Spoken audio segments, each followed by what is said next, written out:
Ramakrishna IVF centre, মা হওয়ার স্বপ্ন পূরণ।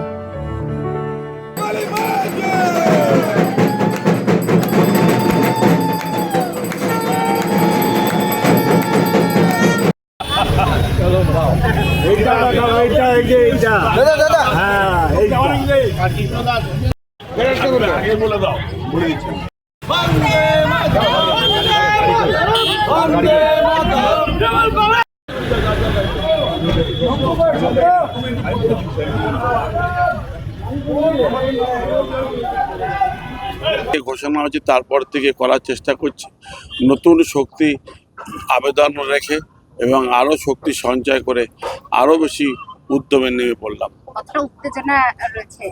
উত্তেজনা শুধু ব্যক্তি আমার নয়, এই ডাবগ্রাম ফুলবাড়ির মানুষ গভীর আগ্রহে দাঁড়িয়ে আছে যে অনুন্নয়ন 5টা বছর হয়ে গেছে, তার থেকে মানুষ মুক্তি চাইছে, আর মুক্তি চাইছে বলেই মানুষের এত উচ্ছ্বাস, এত উদ্দীপনা আর এত আগ্রহের সঙ্গে মানুষগুলো দাঁড়িয়ে আছে 23 তারিখে।